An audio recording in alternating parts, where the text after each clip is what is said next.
Gather round, mortals! For the first time, hear the tale of young Atreus' maiden trip into the perilous Norse Wilds, where malice and danger abound. Attempting to help a vulnerable creature, the boy wandered out beyond his protected woods alone. But I can't tell the whole story here, can I? You'll have to step inside.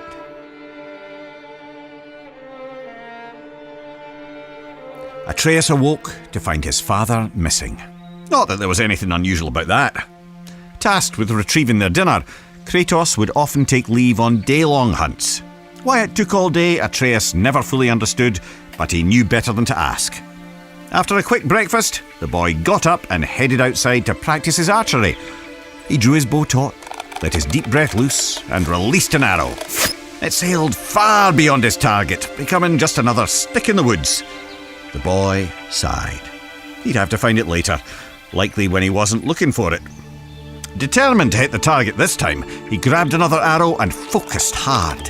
He held the string till his arm burned and let it fly. A bullseye! Well, almost. Maybe if you looked at it from a certain angle. You know. His mother called, and though he wasn't quite done yet, Atreus put his arrows down and went inside. Every day she would teach him, mostly language and archery. Honestly, the kid was pure dead brilliant, reading and writing on his own already. Today she gave him a lesson he was especially excited about. The creatures of the Norse Wilds. Berserkers, trolls, witches, and even the undead. After answering her son's many questions, Atreus' mother sent him back out. He fired a few arrows, missing with most of them. He wasn't a bad archer, really, but he wasn't easy on himself either. Frustrated, the little bairn sulked off into the woods.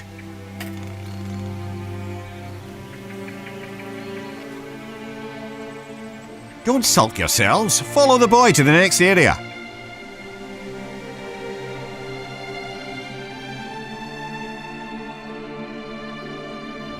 Atreus climbed up and sat cradled in the branches of one of his favourite trees.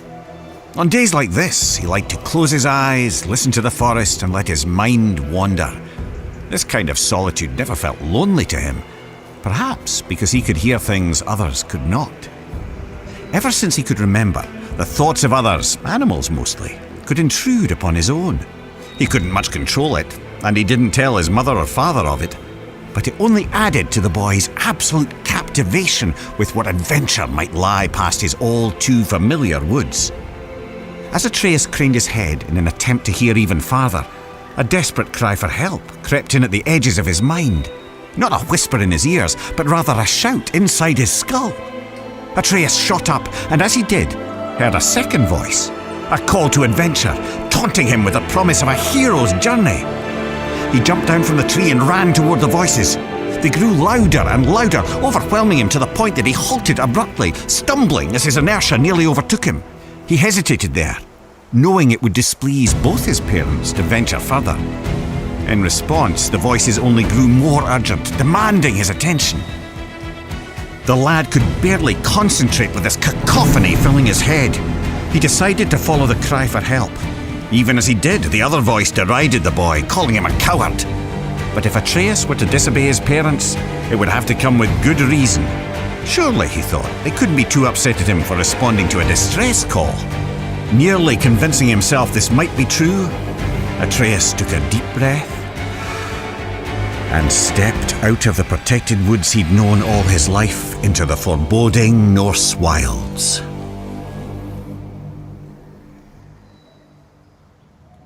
Delve deeper into the woods, unless, of course, you're too frightened.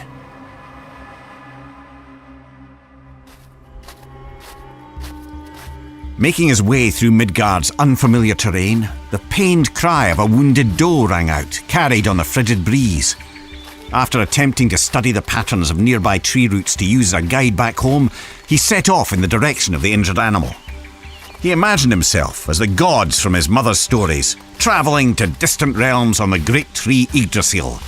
He was brave Tyr, mapping the unknown for the good of all the realms. He was the mighty Ullr, on a hunt for honour and glory. He was lost, completely and hopelessly so. The woods now seemed to be a repeating maze of trees and jagged boulders. His growing panic was interrupted by sharp screams of agonizing pain.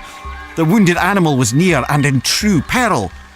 Forgetting his own dilemma, Atreus shot toward the cries of the beast. And there, in a clearing near a creek, he saw it. A wounded doe lay on the ground. The matted, blood-stained fur on its chest heaved up and down as it struggled to breathe. An arrow jutted out of its neck. But what hunter would seek an innocent doe and fail to finish it off? The animal looked Atreus straight in the eye. Its pained grunts eased now as its pupils contracted. The one he had called had come. "You're safe now. I'm here," Atreus said, clumsily attempting to comfort the poor soul. "You can let go." The doe's strained breath became shallower. It took one final gulp of air in and ceased to move.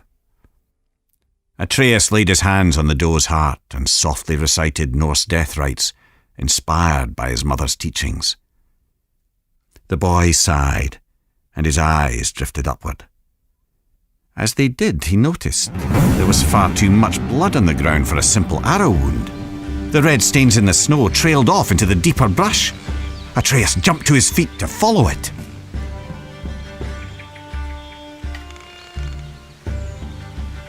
What horrors await at the end of the trail of blood? There's only one way to find out. The boy didn't have to go far to understand. The trail of blood didn't belong to the doe, but to the hunter, who now lay in pieces at Atreus' feet. The boy's stomach rolled as he took in the scene. He held his breath, attempting to let the nausea pass. And that's when he heard something else. Something hidden by the dark forest, mere steps away and still breathing. He turned to see two creatures from his mother's stories. Heaving, vile, undead monsters of pure rage. Draugr. Atreus' eyes grew wide as they met the empty sockets where the Draugr's eyes were supposed to be. The larger one roared, then it charged. The boy went for his quiver. He found an arrow but lost his footing. Crashing to the ground, the Draugr rushed ever closer. The larger one plucked Atreus from the ground. The monster bellowed, spraying rotten teeth and flaps of decaying gums. Its half-tongue flailed blindly like the death throes of a headless snake. It was disgusting. In desperation, Atreus stabbed out with his arrow again and again and again, and by pure chance he connected, striking the Draugr through a hole in its skull. The monster dropped him as he continued to scream and stab. The boy was lucky, but there was no time to celebrate. As the second Draugr raised his blade, Atreus shot an arrow. It exploded against the Draugr's sword, shattering it to pieces.